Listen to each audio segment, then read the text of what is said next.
Welcome to the 13th part of my look at my personal Bally arcade, Astrocade collection. In this video I look at box 1 and I'm continuing to look through the box. I'm almost finished. This is part 8. In this video I will be covering 5 folders labeled as W, which is for people who are interested in wiring up some Blu-ray expansions, a folder called Arcade Projects, one called Mail, another called Stuff to File, and we finish up with Insiders.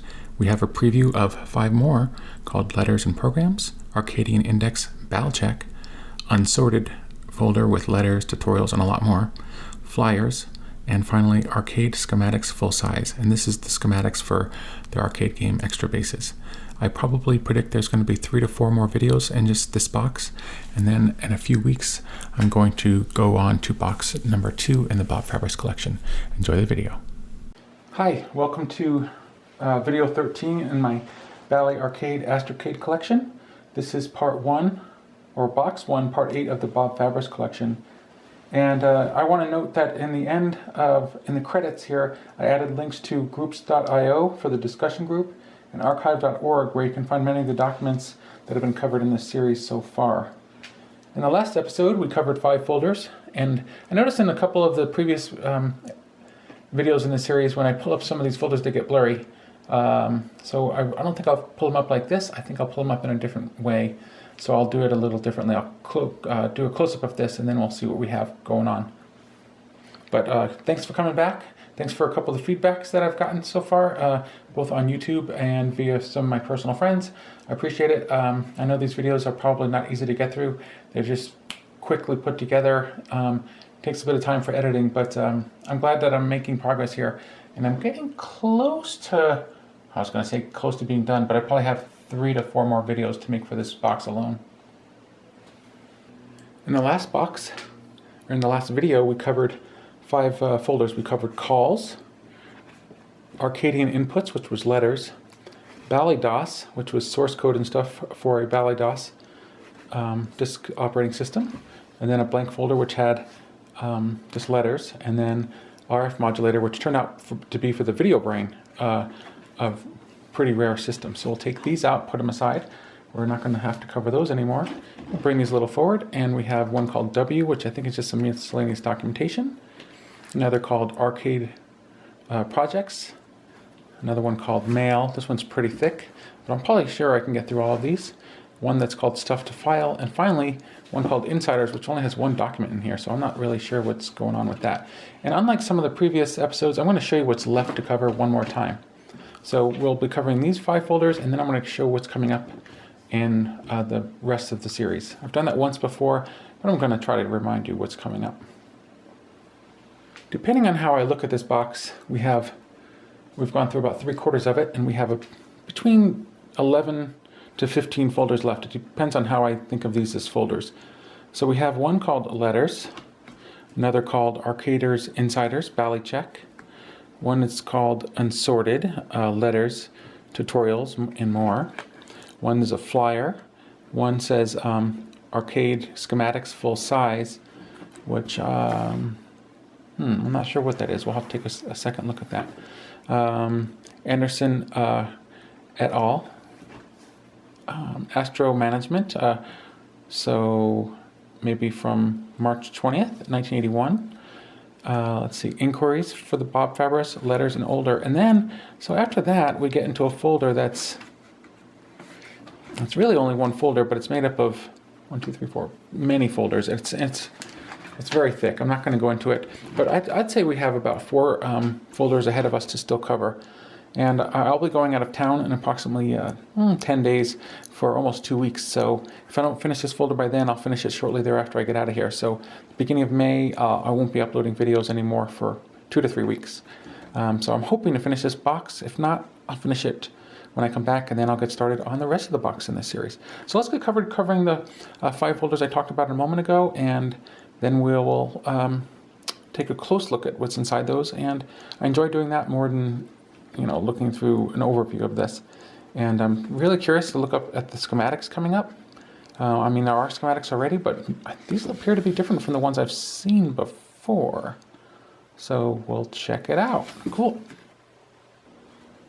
For the past hour or so, I have been actually viewing my video 12, which I have not yet uploaded, and this will be video 13 in the series. And I'm realizing, as I'm watching my video to check for errors and actually to note what the contents of them, that reading just a minute or two, maybe 3 or 4 minutes of each folder before I open it actually helps me to understand what's going on, which of course makes sense. But I didn't want to do that in previous videos because it was causing, I feel like I want to get to be as surprised as you are to find out what's in these folders, since it's been over a decade for many of these since I've looked at them.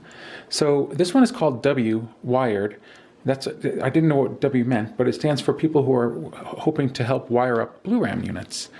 And in about mid-1980, they started finalizing the, I think the 4K Blu-ram, and they needed help assembling them. And so these people wrote in saying that they would help. I'm going to skip ahead a second here and show all the people who said they were going to help. Check this list out. There's people all over the country who said they were willing to help. And they sent letters to Bob with their kind of their credentials and saying what they did. But there's 1, 2, 3, 4, 5, 6, 7, 8, 9, 10, 11, 12, 13, 14, 15, 16, 17, 18, 19, 20, 21, 22, 23. Now, I'm not sure if all these people ended up actually helping, and I don't know what they ended up doing, but the Blu-ram units are wire wrapped. So they're not, they're pretty difficult. Like if I have a Blu-ram, and if it ever gets a loose wire, I'll need help getting it going again. But I'm going to go backwards because I was looking at, just browsing some of these letters and about how people came up with their methods for telling Bob that they wanted help. But some of these people really give him some great letters on feedback. So these aren't in order, so they're going to be out of chronological order, but they're neat nonetheless. So this person says, October 3rd, 1980. I'm going to skip here, read the second one. I have a good electronics background and presently work as an inspection supervisor at Norland Corporation. We make medical, cardiac instrumentation and the 3001 waveform analyzer. It's state-of-the-art, and I'm pretty much in advanced assembly techniques. As a result, I think I'd really like to assemble Blu-ram and other projects that you'd like to sell. And then he asks how that can happen. And that is from someone named Mark Stradurge, I think. Now this one's pretty cool, mostly because of how it was printed. It's by someone named Dick DeForest, and it says, August 22nd, 1980, Fulton, New York. Now this is printed on pretty yellowed paper, and you'll notice here the paper is torn at the top and the bottom, and it's a non-standard size. And in a moment you'll realize why. August 22nd, 1980. Bob, boss, proofreader, stapler, folder, stamp licker, etc. I received the back issues, and I'm going to skip that. I am presently working on an interface for the Speak and Spell and an interface to my TRS-80.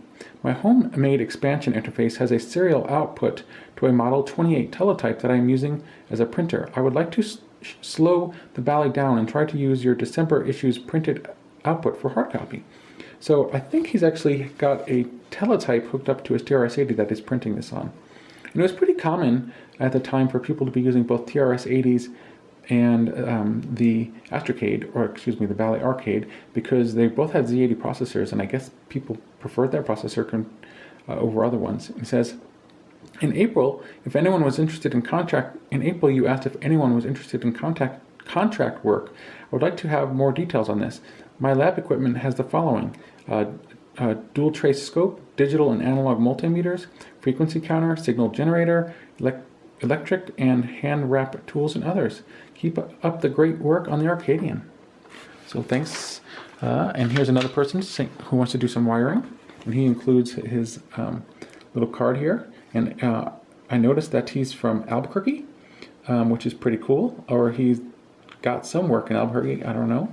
But he says, and he's from San Jose, California, and he says, Dear Mr. Fabris, please add my name to your list of people interested in wiring up kits on a fee basis. I have the background knowledge to accomplish the job. See attached card, and that's what he's talking about here. He's an installation supervisor. And we've already gone over this one a moment ago about the list of people who wanted to do wiring. And here's a couple of other people whose names were added by hand.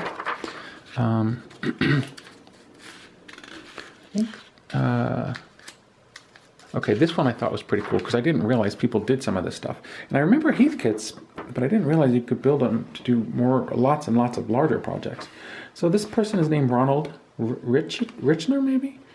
Richter, okay?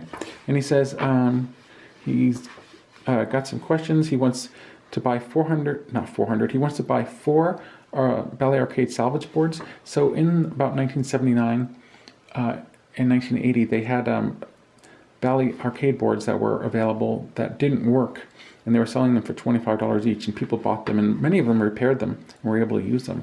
But he talks about he wants to be able to put together kits, and he lives in the Midwest, and he says, I have been an electronics hobbyist for some time, and I am an electrical engineer. I have put together a number of Heathkit kits, oscilloscopes, color TV, vectorscopes, etc., and I am an excellent kit builder.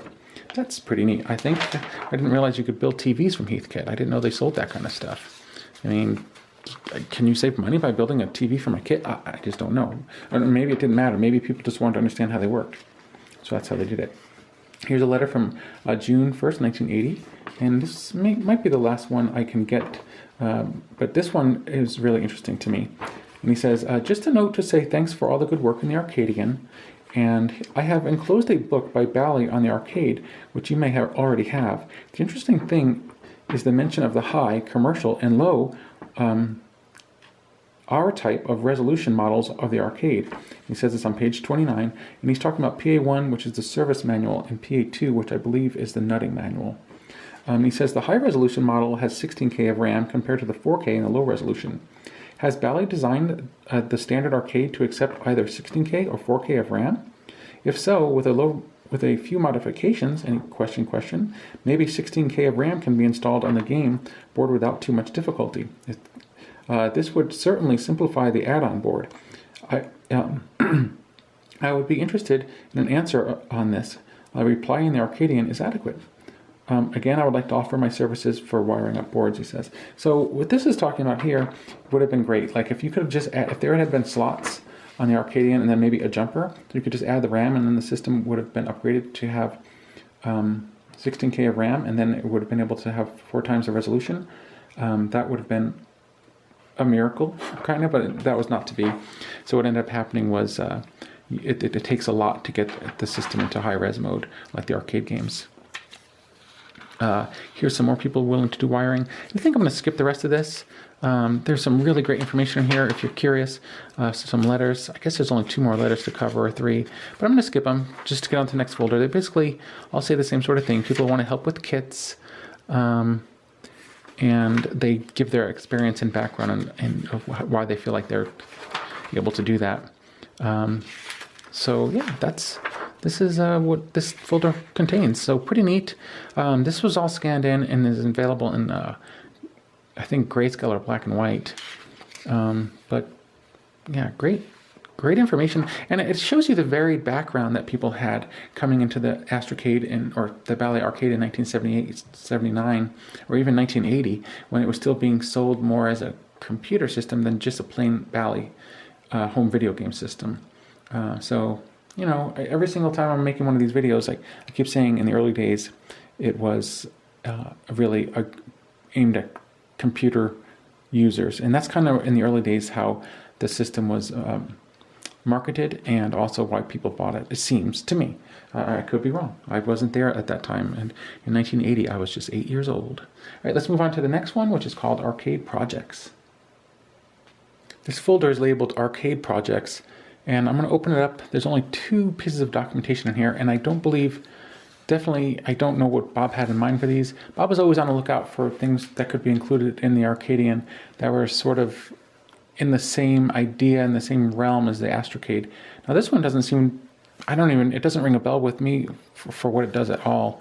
It's for a tone decoder phase lock loop, and I'll read you the details of what it says, or part of the details. It's for a chip called the NE/SE567. I'm not sure what it is. It looks like it's a 14-pin chip package right there with the pin configuration.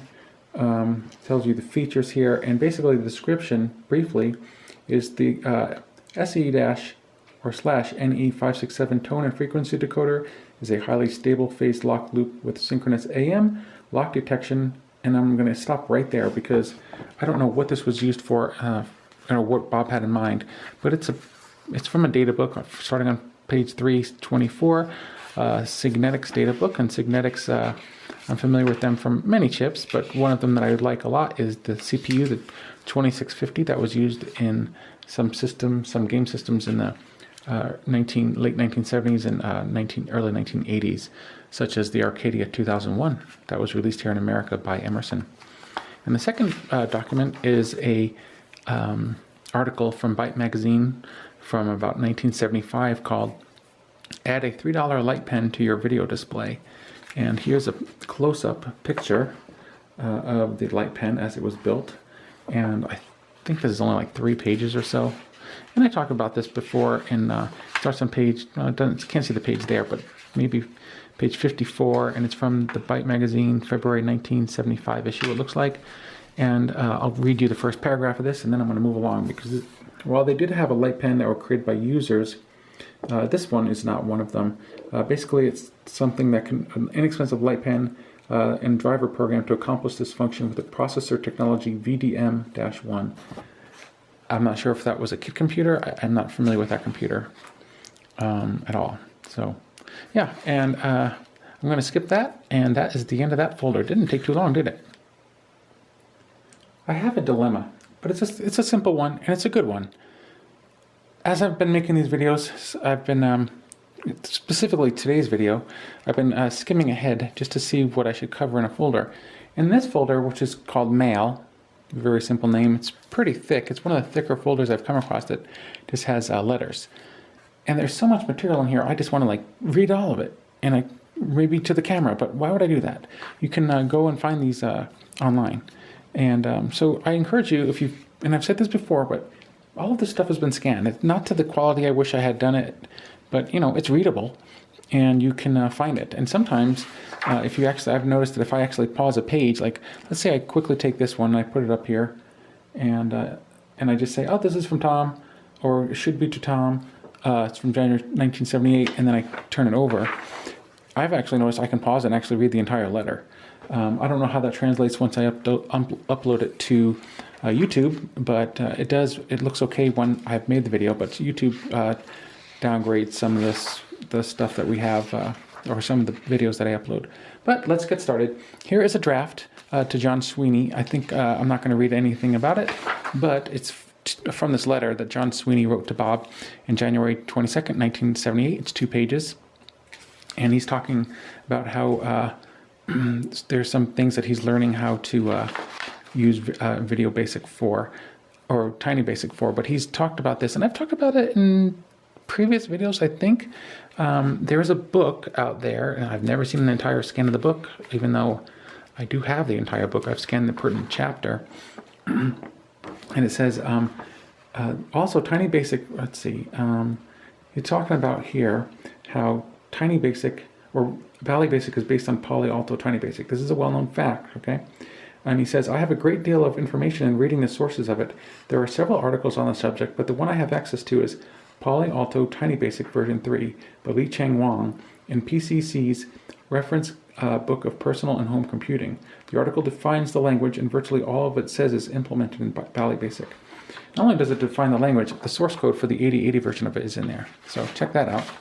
Here's a letter from January 31st, 1979 to Bob from Ed Mulholland, I think. I don't know what this is about. Maybe I'll see if I can't find anything interesting here. Yeah, I don't know. I'm going to let that pass. If you're interested in trying to read a handwritten letter, check it out.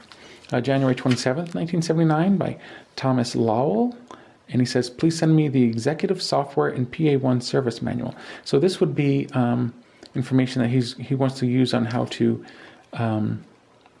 so he's basically asking for the nutting manual. So by January 27th, 1979, it was possible to already order the nutting manual that had a breakdown of all of the source code from the 8K ROM and tells you how to use it. So people could start reading that and then actually writing their own cartridges, and which eventually did happen. Here's a letter from, let's see, what is this person's name? George Hale.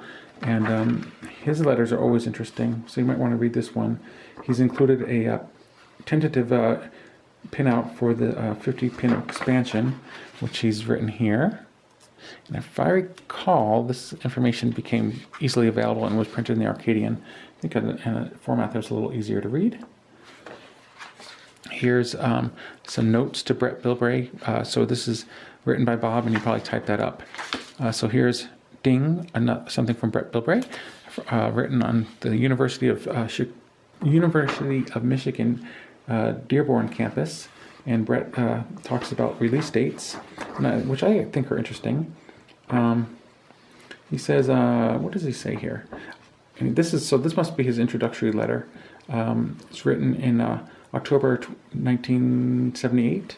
He talks about some dates that are coming out, release dates for cartridges, and in the next letter he talks about how we got this information. So basically he says the release dates for Panzer Attack and Red Baron, Clowns and Brickyard, and Blackjack, Poker, and AC/DC are going to be... he does say, if you're interested in this kind of stuff, it's all there. Here's another letter from Brett. I'll skip this one, even though it's got some great information. This letter could take me all day. Aha. So this was printed in the Arcadian, I think, exactly like this. And he's talking about these are commands that are available in Bally Basic that weren't documented. These include the call command, which we've talked about before. You can talk directly to the ports and get information from the ports. And these are like basically the registers inside some of the chips. You can use the :run command, the print command, stop a program, peek and poke commands, and list command has some additional ways to use it. Plus there's a couple of variables that are available that weren't talked about in the manual. And this talks about it. So there's quite a bit of information here. I think the call and the way to talk to the decimal points, and probably the peek and poke command, it became the most used functions of Bally Basic that weren't talked about in the manual. Then we have an ad from a place called Radio Frank, and he has a neat little saying, "The Bally Professional Arcade, light years ahead of the game," which is a neat saying, but I don't think I've seen it anywhere else. And if you were a dealer, you could get the Bally Arcade for as little as $220 if you order up to 6 of them. And he's talking about some of the names of games and such that are coming out and how much they were. So here's a list of prices. And if you got 280 Zap, Seawolf, Panzer Attack, Clowns and Escape, which I think became Brickyard, not Escape, and Space Race became Star Wars. He's talking about other games, Desert Fox and Drag Race, which were never released. We've got Astrology, which was hardly ever mentioned. I'm not sure why it would have been so much more money compared to the other games. It would have been $50. I mean, that's excessive, even at that time period. I mean, a lot of money. Then we have a diagnostic cartridge. I don't know too much about that. Here's a letter from Ron Schwenk, written on basically tracing paper. I mean, I don't know if you can see here, but you can see through this. Can you see that? It's a typed letter from February 1979. Talks about some of the cartridges. Talks about adding color using an advanced method. And I'm not going to get into there. Here's some more information from another person from Ron Schwenk's own company. He was a dealer, and how much it cost for him to sell stuff. We could do a quick comparison here, see if they were selling stuff for about the same price. Let's see. So comparing these two here, we have, let's see, if you were going to buy 280 Zap from Radio Frank, it would have cost you $19.95. Same here.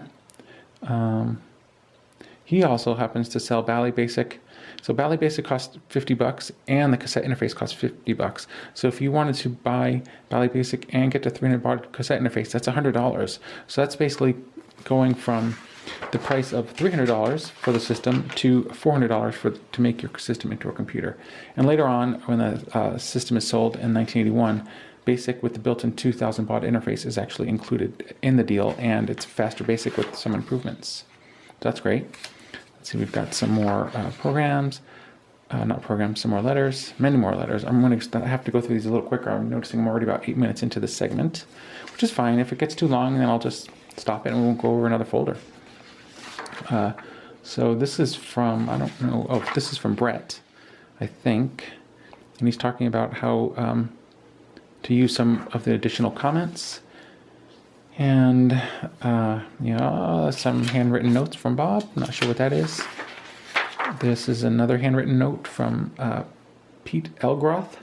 And he says, here are instructions and listing for a couple of programs which I wrote for the Bally Professional Arcade. They have been played with enough so that most bugs are out. But if you or others find anything funny happening, please let me know. So I want to say that if you are sending some programs off to be printed at a newsletter or a magazine, you don't want to say, well, there could be bugs in here still. I don't know for sure. Let me know if there are. You don't want to say that. So this was something that someone sent to Bob, hoping that maybe he would have used this for his newsletter, but I don't think this one was ever used. So this is the Bally Fab. I mean, you couldn't actually have used this anyway because it was probably trademarked by Bally. So this is the Fun and Brains logo. Richard Belton sent in this information on the Bally hand controllers and how they worked. So he basically, I wouldn't actually call that a schematic, but he calls it a schematic, but it's basically the wiring layout of it. And he went on to, and this is from January 1979, so people were sharing information rather early on. And here's I guess there are schematics included here, so I guess that's a schematic of a sort.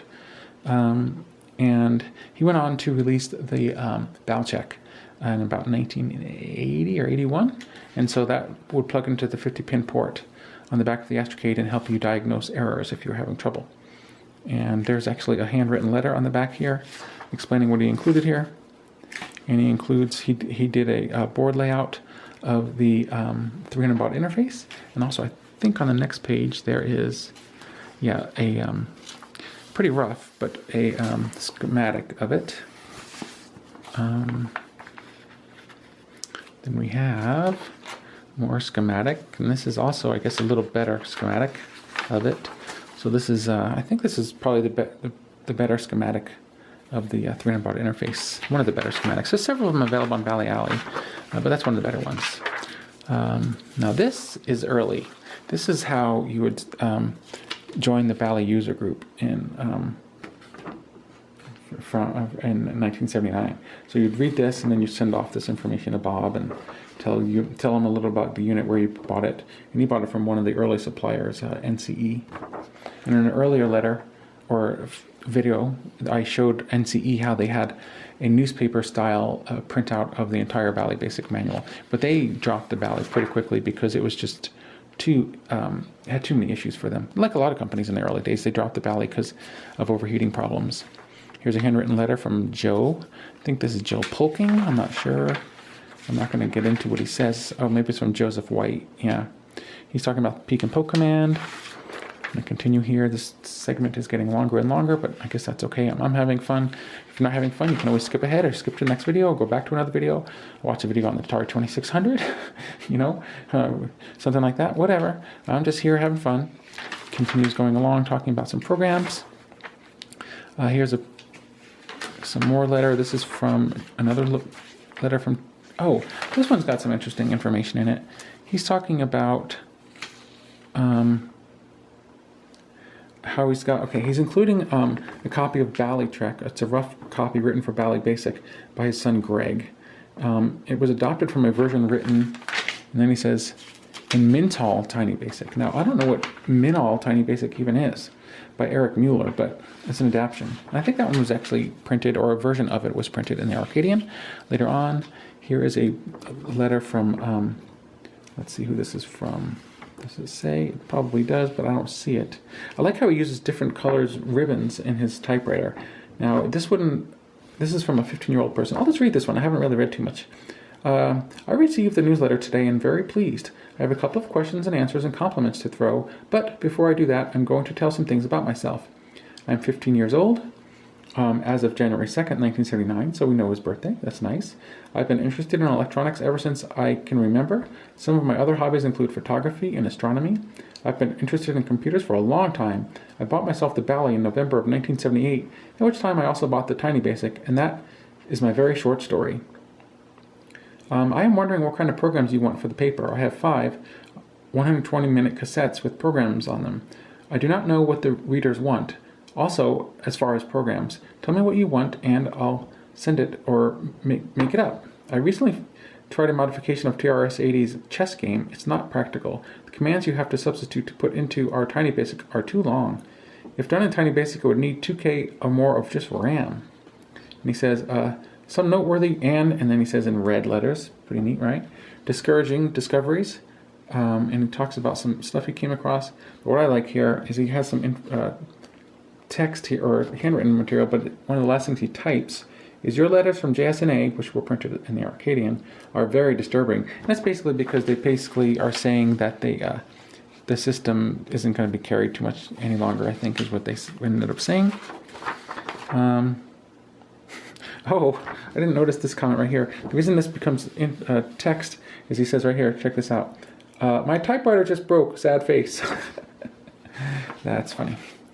Okay, here is a typed letter from Glenn Pogue, and he's talking about videocades and when they're due. So here's another piece of information about when some of the games are going to come out. So Astrology was supposed to come out in March 1978 or maybe 79. Yeah, March 1979, but it never came out. And almost in 1979, I think that's when Bally started looking for buyers for their consumer electronics division, including the Bally Arcade. What the heck?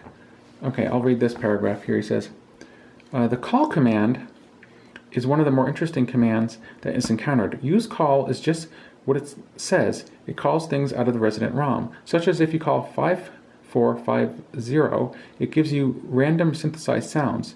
Take note though, you can't really apply call commands due to that they are really either wipe out with the programmer or just freeze programs. But I still think it's interesting to see half of the gunfighters operate. I'm not sure what he's referring to there. Maybe there was a poke in the Astrocade or in the Arcadian that talked about that. Let's see. Okay, so here he says, don't forget the two Bally models now are ABA 1000 and ABPA-1100. Now, something, since this has come up recently again in the user group or in the newsletter, the discussion group on groups.io, is maybe the not only differences with the serial numbers, maybe they note if there's a different version of the ROM inside of it. That's possible, because there are, I think, 2 to 3 different versions of the ROM in the Astrocade.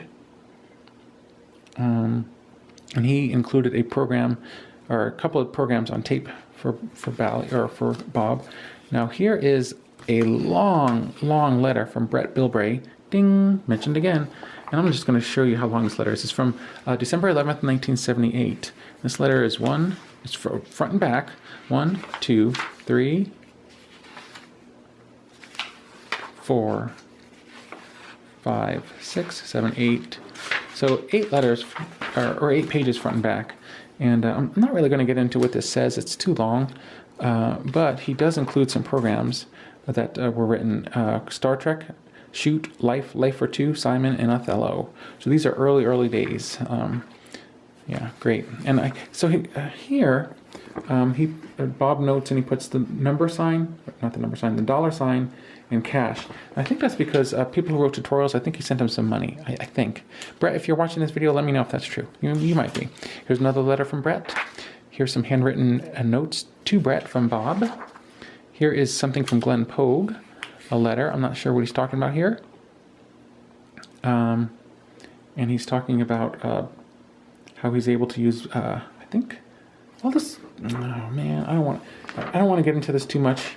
It's a 2-page front and back letter, but he's talking about how he thinks he was able to, I think, modify Gunfight a little bit by poking in a different way. So, which is possible, because Gunfight would probably expect certain information to be in certain places, and if you just jump into the program at a different location, you might get some unexpected results. Usually, I would expect the program to crash, but if you do it at just the right place, maybe you will get interesting game to work. So here we have Gordon Davis writes a letter on January 20th, 1979, and he's asking for some information. TRS-80s have problems. He's having some, wow. So this is mostly about the TRS-80, so it doesn't matter. Well, it's not that it doesn't matter, it's not something that's of great concern here. He's talking about how to get more colors on the screen. There's a letter. Here's a typed letter from John Bingle with a program in Tiny Basic to decode hex. There's another program that someone wrote up for that. So this is, he had an error here, so he retyped it and put some white sticky paper that's yellowed over the years over it. Here's a letter from Larry Cosgrove. This segment's getting almost to 20 minutes, so I'm going to have to wrap it up because I still have two more folders, so we'll see what happens. He just received the newsletter.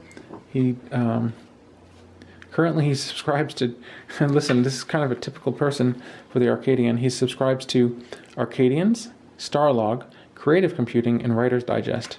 And he says, I have written a book which still and probably always will be unpublished. That's funny. I guess we could look this guy up. His name is Larry Cosgrove and see if he did write a book that was eventually published. Neat. Letter from Jim Unroe talking it's about, wow, he's got a long, yeah, I'm going to skip it. Go through, I totally encourage you to go through these and read some of these letters. There's so much information packed in some letters, especially like Brett Bilberry's letters. I mean, they're not only are they packed with information, they're of historical value too, so check those out. Here's another letter from George Hale, and he's writing to, so actually he's writing to Bally, and he's saying, I'm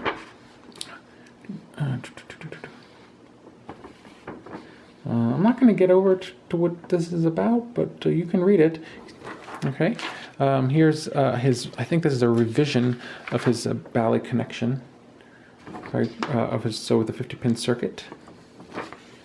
And here's something, if anyone can tell me about this, this is, I don't know, I've looked for this and I can't find them online, and I've also tried to do some library searches and haven't been able to get it. But I wonder if the SIGGRAPH was a computer graphics, and how they were used in the 1970s. This is volume 12, number 3, August 1978.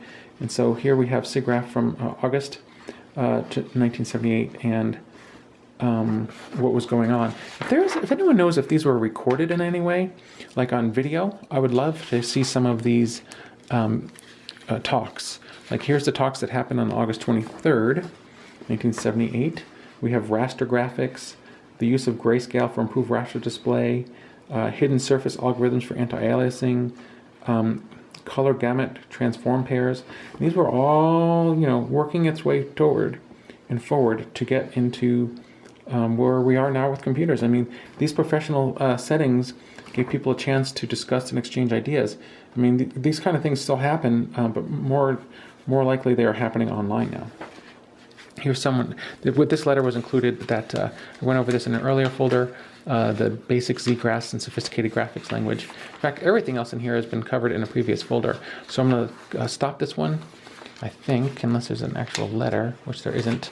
And we will cover another folder. This folder is labeled as Stuff to File, and it also has a lot of information to get through. And the first bit of it is from a magazine called Video. And this is a magazine that is from the early days and has, I think it's credited as having the first professional video game reviews, written by Arnie Katz, I guess his name was, and others. Here's a review. Doesn't say who does the review. I don't think this person is credited, but it's a review of the Bally Arcade computer. This is the white one. And yeah, it's a pretty good little review. It's on Bally Alley if you're interested in it.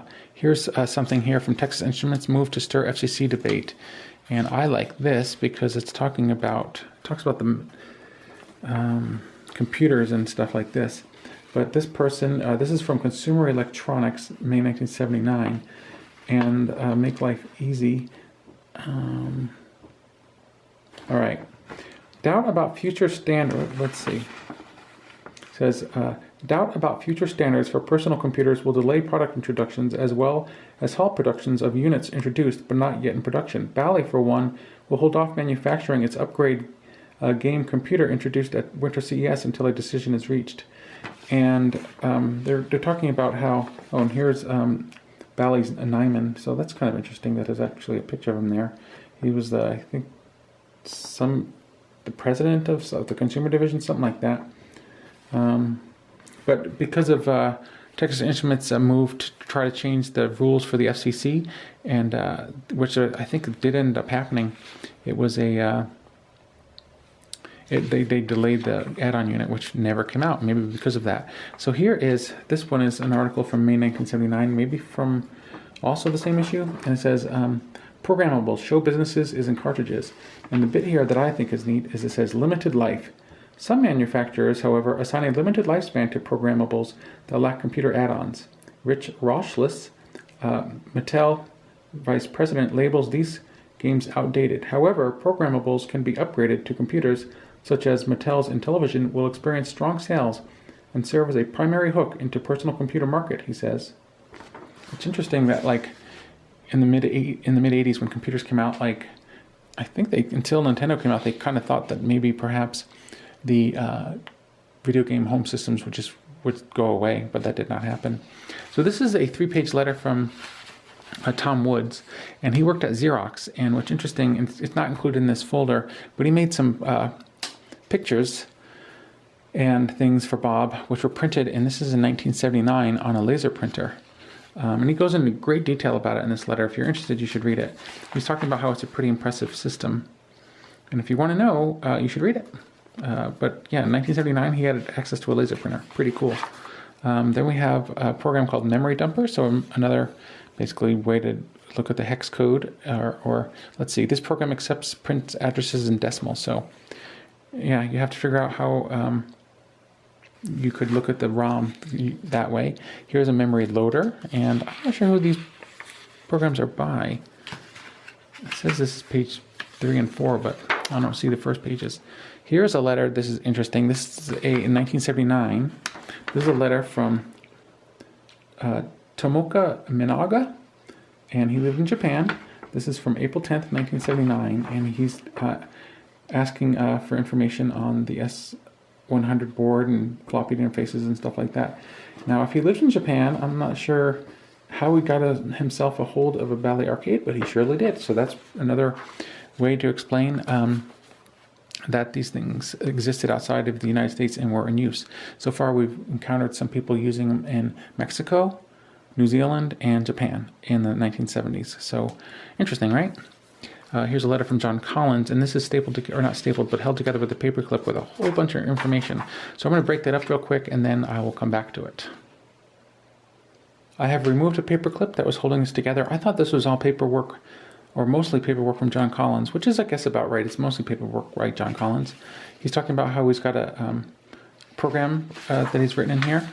Here's a program, a message. Yeah, I'm not going to be able to read all of this stuff. Here's John Collins writing another handwritten letter. And John Collins wrote Checkers, and there's another version of Checkers here. Here's the decode memory program from January 28th, 1979. John Collins' letter. Now, this is actually...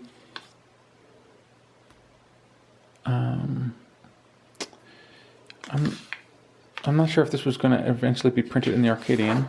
Here's a version of the Checkers program by John Collins, and it's pretty lengthy. This is, I don't know what version, but eventually it was printed, and many people found mistakes. But they were, I think, all printed or fixed over the years. So I think there's versions called Checkers 1, 2, and 3, and they're all really checkers, but with fixes. So yeah, it just keeps on going. Many. I think this used every single byte in the 1.8K of RAM, and that would make sense because it's checkers. How else are you going to fit it in there? And this is the last part that was stapled together, and it says it's from Richard Forrest, and he's exploring how the keypad, the 24-key keypad, works on the Astrocade, and he's exploring music. And it looks like this was meant to be actually a tutorial, and I'm not sure if it definitely wasn't printed in this way, but maybe it was printed in some other method. So I'll pause it again, put this back together with this paper clip here, and then I will see what else we've got going on. We're almost done with this folder, and then we have one more folder to go, which only has one piece of paper in it. This is a letter that has something interesting. I can't remember if it was in this episode or the last one where I talked about someone who wrote a digital clock program, and I said they weren't very accurate because they were timed with loops. And so this program talks about, or this letter talks about that. So this is from Alvin Zarker II, and he lived in Austin, Texas. And he asks some questions, he makes some comments, he says there's some issues with reverse and the clock program. This is what he says. He says, the clock program worked in fine shape. It was a bit fast. I checked with Jerry Tyndall, and he suggested that I change line 90 to have, this is a for loop change, so it's instead of counting, I don't know what the original said, but now line 90 would say for I equals 1 to 122. So now this loop is going to go through 122 times. I don't know, probably before it was going, let's see, faster, slower, I'm not sure. He's still having fun using this arcade system. This is someone who's looking to for information. I'm not sure what he's referring to here. If anyone knows, please leave a comment. I'm going to skip over the front. This is from Jerry Caraba, and here's his card. Worked at Quickset, don't know what that is. It's an instrument positioning equipment. But he says, did you find any information? Let me see if I can put this a little better. Did you find any information on eliminating the so-called dropped bit phenomena that occurs in the Bally arcade? I have talked to both Chuck Bauman and Dick Schultz at Bally and have been given different stories from each person. Now, I don't know what he means by the dropped bit phenomenon. Maybe he's talking about when you're writing to tape, sometimes you lose bits. I don't know. Here's someone named Dave Wartberg who included a program for use with the peek command. And so this is just yet another hex dumping program. And that's it. That ends up this folder. And we're going to cover the other folder, which will take about a minute. And then we'll cover what's coming up next time. This folder is very short. There's only one piece of information in it. It's called Insiders. And it says, Robert Fabris, enclosed is $20 for last year's newsletters and this year's newsletters. The great thing about the Arcadian is you could get all of the back issues. This is from Frank Malaro, and he gives his address in Illinois. He's got 2 phone numbers, and he worked at Bally. I don't know what he did there, but he gives his phone number with his extension. And that's it. That's all that's in this folder. But this is in the Insiders folder because Bob had a connection at Bally. And he had a couple of Insiders folders, and then it changed over the years about people who worked at, I don't know if he ever had really any direct contact with JSNA, but definitely at Bally and Nutting. All right, so that's closing up that one. Let's see what's in the next 5 folders. I'm being a bit optimistic, hoping to cover all 5 of these folders in the next video. And this is going to be letters and programs, Arcadian indexes, unsorted letters, tutorials and more, flyers, and arcade schematics. And I will show these very briefly, and then I'll cover them in detail in the next video. I hope that you stick around to watch what this is going to be coming up, or skip it, and when the next video comes out, you can see it all gone over in detail. There's some neat stuff coming up here, especially this arcade schematics, which you'd think is the Bally arcade, but it's not. It's something different. Let's spend a couple of minutes looking at what's coming up in these 5 folders in the next video. The first one is letters and programs, which, if you can't guess, it's full of letters and programs. And this one's pretty thick. This one will probably take me 15 minutes at least to go through, 15-20 minutes. So we'll see. I already can see stuff that looks really neat. This looks like it's another letter from Brett because it's handwritten, and I'm starting to recognize his handwriting. We have a reverse program by Brett. Just some various... yeah, I'm not going to try to read any of these. Here's some more ways to dump memory. Something from George Hale. What is this anyway? This is going to be... Is it one of his programs? Well, we'll find out in the next one. I think it's Sonic Satellite, though. Yeah, it is. April 14th. Here's some letter programs, quick questions, memory loader from John Sweeney. That was covered in this already. So some of this is covered twice, more than once, but that's what we get in this one. Let's go on to the next folder. And this one, for some reason, is one that I put together, and it's labeled as Indexes and Bally Check. So this is an index that someone sent in for, and they wrote it up on their probably CPM machine in January 5th, 1980. And it's, I'll get into it in the next one. So indexes of articles and programs, and then last Arcadian. And here's Richard Belton's Ball Check that was released in about 81 or 82. It says here 82, but it might have been released in 81. So this has revisions. I actually have 2 of these, which I think I've had lent out for quite a while. I got to see what's going on with those because I wanted to do a video about them. And so there's that. The next folder is chock full of tutorials and letters. We'll go through this one really quick as well. So some more silver paper, some Anderson research and design, lots and lots of stuff that's clipped together. Notes from Bob, lots of notes from Bob. Fun Brains Magic tutorial. Fun with Bally Magic, a tutorial. This is, I think, on Magic Memory. Now, I don't know if this was printed or not. It might have been. It might have been above many people's heads as well. Here's an ad for the Spectre handle, and this was used with ICBM attack. Let's see. That's enough for that one. But that's basically what's going to be in that one. Then we have flyers. These were flyers that were put together and sent out to people. Yeah, this is original flyer. So this is cut and paste. If you check it out there, it's actually all different pieces of paper that have been taped together.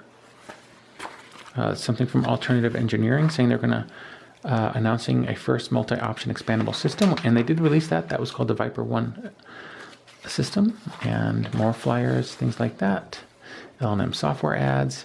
Finally, arcade schematics, and this is for the arcade game Extra Bases, which I can't remember if that one, it's a baseball game, obviously, Extra Bases, but these are the schematics for it, and I don't think it actually used, maybe it used part of the Bally chipset, but I can't remember. And that's it. I'll find out in the next one. I hope you have enjoyed watching all of this again. This is just great fun. I have finished editing video 12. I'll try to get that up today or tomorrow. And I'll try to get this one edited in the next few days. And like I said, I'm going to try to finish all of these before I go out of town. This is kind of slow going, but I'm having a ball, as I keep saying. And I hope you have enjoyed this video. Continue to watch them. Load up your Astrocade if you've got one. Load up your Bally Arcade if you've got one. If you have any feedback, please leave comments, and I will try to answer some of them if you have questions. Or if you have anything good to say, bad to say, thumbs up, thumbs down, subscribe if you can. And again, keep coming back if you enjoyed the Astrocade, and I'd love to hear stories from you. Check out my Bally Alley Astrocast if you get a chance. There's a link in the end credits, I think. And then come back in couple of days and there'll be another video here. So thanks for watching.